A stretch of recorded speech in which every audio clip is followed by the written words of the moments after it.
2026 3/27 වන දින පළ කරන ලද ශ්‍රී ලංකා පොලිසියේ පොලිස් කොස්තාපල් පිරිමි සහ කාන්තා බදවා ගැනීමේ ගැසට් නිවේදනයට අනුව අයදුම්පත් කරුවන් සඳහා ඔන්න පළමු සම්මුඛ පරීක්ෂණය සහ ප්‍රායෝගික පරීක්ෂණය සඳහා ඔයාට ලියුම් පැමිණෙමින් තිබෙනවා.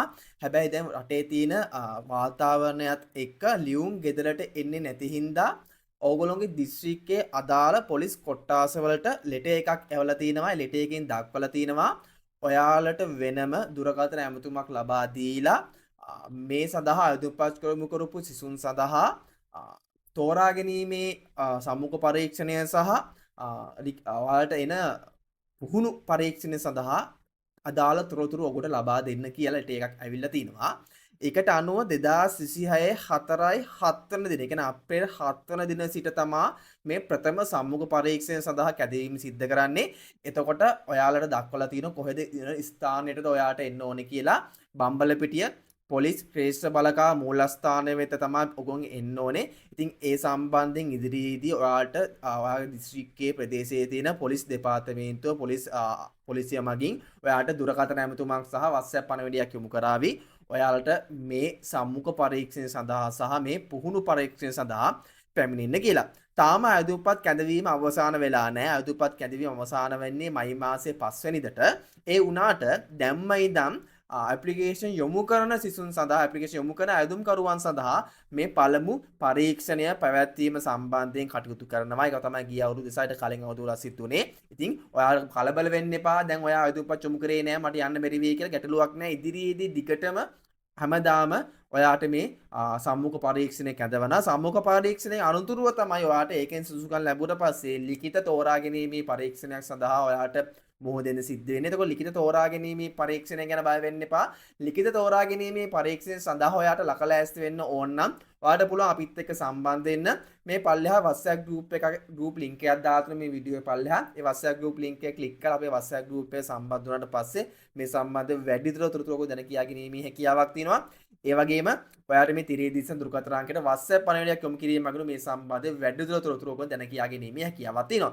ඒ අනුව ඔයාලට WhatsApp මගින් සහ ලියාපදිංචි තැපෑලෙන් ඔයාලට ලැබෙවි ආයුධම් ඔගොන්ගේ පළමු පරීක්ෂණ සඳහා කැඳවීමේ ලිපිය පළමු පරීක්ෂණ සඳහා කැඳවීමේ ලිපිය මේ ආකාරයෙන් තමයි ඔයාලට බලා ගන්න පුළුවන් වෙන්නේ. හුඟක් වෙලාවට ඔයාලට මේක තැපෑලෙන් හම්බෙද්දි පරක්කු වෙන හින්දා හුඟක් වෙලාවට WhatsApp මාර්ගයෙන් ශ්‍රී ලංකා පොලිසිය මගේ ඔබට ලබා දීමක් සිද්ධ කරાવી.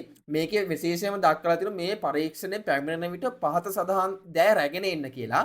අධ්‍යාපන සහතිකවල මුල් පිටපතක් හා ඡායා පිටපත් දෙකක් බැගින් අරන් එන්න ඕනේ.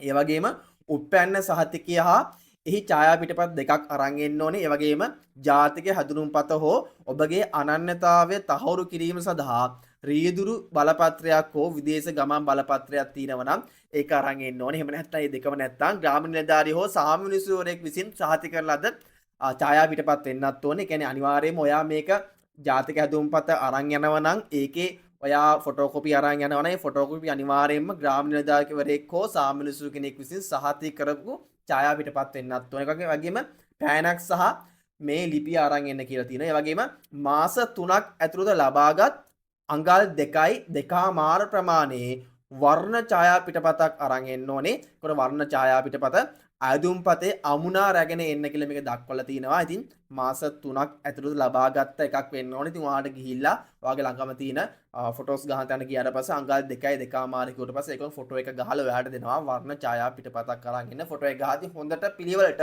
ෆොටෝ එක ගහන්නත් අමතක කරන්න එපා. එතකොට මූලික පරීක්ෂණයේ ඔබ සමත් වුවහොත් එහි දෙවන කොටස වන ඔත්තු දීමේ පරීක්ෂණයට එදිනෙම පෙනී සිටිය යුතුය. මෙම පරීක්ෂණයට ඔබට මීටර් 1000ක් විනාඩි 5ක් කාලයක් ඇතුළත නොකොඩවා දිවීම අවසන් කළ යුතුය. ඉන් සමත් වන අයදුම්කරුවන් අනෙකුත් ක්‍රියාකාරම් වලට පෙනී සිටීම සිද්ධ කරනවා කියලා දක්වලා තියෙනවා. ඒ මොනවද අනික් ක්‍රියාකාරකම්? ඒකෙත් වෙනම දක්වලා තියෙන පල්ලෙහා ඔයාට මීටර් 1000 විනාඩි 5කට වැඩි නම් ඔයා අසමත්. මීටර් 1000 විනාඩි 4යි තප්පර 5ක් විනාඩි 4යි විනාඩි 5යි අතර ඔයා කම්ප්ලීට් කරනවා නම් ඔයාට ලකුණු 10ක් හම්බෙනවා. විනාඩි 3යි විනාඩි 4ක් අතර කම්ප්ලීට් කරන ලකුණු 20ක් හම්බෙනවා. විනාඩි 3ට අඩුවෙන් මේක කම්ප්ලීට් කරුවාට ලකුණු 30ක් ලබා ගැනීමේ හැකියාවක් තියෙනවා. ඒ වගේම ඔයාලා පුෂ් අප් වාර 15ක් ගහන්න ඕනේ. ඒ වගේ ඔයාට තියෙනවා දේවල් කිහිපයක් කරන්න. මතක පරීක්ෂණයක් වගේ දෙයක් තියෙනවා. මතක පරීක්ෂණයක් ගැනත් අපි වෙනම ඉස්සරහට කතා කරන්න බලාපොරොත්තු වෙනවා. ඒ වගේම අනිවාර්යෙන් ඔයා මේ පළමු පරීක්ෂණය සඳහා පැමිණෙනකොට සුදුසු ඇඳුමක් අරන් ඉන්න ඕන. වඩාත් හොඳයි ටී-ෂර්ට් එකක් හරි කොට කලිසමක් නැත්නම් බොටමක් හරි අරන් ඉන්න. අවශ්‍ය නම් ඔයාට සපත්තු කුට්ටමක් හරි දාගෙන ඉන්න පුළුවන්. මොකද ඔයාට දිවීම සඳහා සහ තියෙන පරීක්ෂණ කිරීම සඳහා පහසු වෙන ඇඳුමක් ඔයා අනිවාර්යයෙන්ම අරන් එන්න ඕනේ. ඒ වගේම ඔයා මාර්ගගත ක්‍රමවේදය ඔස්සේ ඔන්ලයින් ඇප්ලිකේෂන් යොමු කරා නම් ඒ ඔන්ලයින් ඇප්ලිකේෂන් එකට අදාළ ඔයාගේ පිටපත ඔයා ඩවුන්ලෝඩ් කරගෙන තියෙනවා නම් ඒ පිටපත ඔයා අනිවාර්යයෙන්ම අත්සන් යොදලා ඒ පිටපතත් අරන් එන්න ඕනේ මේ සම්මුඛ පරීක්ෂණ සඳහා ඔයා සහභාගී වෙනකොට. ඒ වගේම මෙදින ඔයා සම්මුඛ පරීක්ෂණ සඳහා සහභාගී වෙද්දී විශේෂයෙන්ම ඔයාට දක්වලා තිනවා ශ්‍රී ලංකා වෛද්‍ය සභාවේ ලියාපදිංචි වෛද්‍යවරුන්ගේ නිර්දේශ සහිතව වෛද්‍ය පරීක්ෂණ ෆෝමයක් අරන් එන්න ඕනේ. ඒක මෙතන වෙනම දක්වලා තියෙන බලා ගැනීමේ හැකියාවක් තියෙනවා ශ්‍රී ලංකා පොලිසියේ పూర్ව සහභාගීත්ව ස්වයං ප්‍රකාශය මෙතන බලා ගන්න පුළුවන්. මේකේ වෛද්‍ය පෝරමේ සම්බන්ධව විස්තර දක්වලා තිනවා. ඔයාගේ නම ඒ වගේ දේවල් මෙතන දක්වලා තිනවා. පවුලේ අයගේ විස්තර සම්බන්ධයෙන් මේ දේවල් දක්වලා තිනවා. ඔයාට වෛද්‍ය පරීක්ෂණයක් සඳහා සහභාගී වෙනකොට මේක අරන් ගියා නම් ඔයාට කලින් මේ කියපු ශ්‍රී ලංකා වෛද්‍ය සභාවේ ලියාපදිංචි වෛද්‍යවරයෙක් ගාවට අරන් ගියා නම් ඔයාට මේ වෛද්‍ය මෙඩිකල් ටෙස්ට් එක ලබා ගැනීමේ හැකියාවක් තියෙනවා. එතකොට ඔයා මේ වෛද්‍ය පරීක්ෂණ ලබා ගැනීමේදී දින 7ක් ඇතුළත ලබාගත් වෛද්‍ය පරීක්ෂණයක් ඉදිරිපත් කරන්න ඕනේ. ඒකේ ECG වගේ දේවල්, බ්ලඩ් සුගර් එක, කොලෙස්ටරෝල් මට්ටම මේ සම්බන්ධයෙන් ඒක අනිවාර්යයෙන්ම සඳහන් වෙලා තියෙන්න ඕනේ.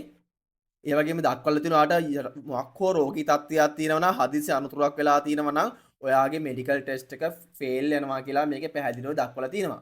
ඉතින් ඔයාට මේ වෛද්‍ය පරීක්ෂණ ලබා ගැනීම සම්බන්ධයෙන් බය වෙන දෙයක් නෑ. ඔයාට මේක නොමිලේම ලබා ගන්න පුළුවන්.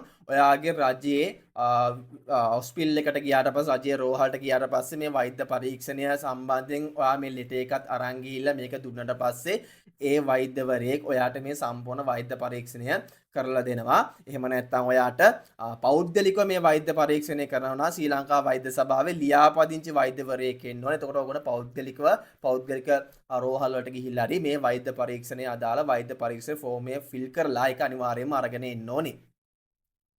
ඉතින් මේ දේවල් ටික තමයි ඉදිරියේදී ඔයාට මේ ශ්‍රී ලංකා පොලිසියේ පොලිස් කොස්තාපල් කාන්තා සහ පිරිමි අයදුම්කරුවන් බදවා ගැනීමට අදාළව අලුත්ම තොරතුරු විදිහට කියන්න තියෙන්නේ. ඒ වගේම ඔයගොල්ලෝ මතක් කිරීමක් කරනවා. ඔයගොල්ලෝ පුළුවන් අපේ තරඟ විභාග ලිඛිත තෝරා ගැනීමේ පරීක්ෂණය සඳහා අපිත් එක්ක සම්බන්ධ වෙන්න. පල්ලෙහා WhatsApp group link එකක් දාලා තියෙනවා. WhatsApp group link එක ක්ලික් කරලා අපිත් එක්ක සම්බන්ධ වෙන්න පුළුවන්. නැත්නම් මේ තිරේදිස්ස දුරකථන අංකයට WhatsApp පණිවිඩයක් යොමු කිරීම මගින් ඔයගොල්ලෝ අපිත් හා සම්බන්ධ වීමේ හැකියාවක් තියෙනවා.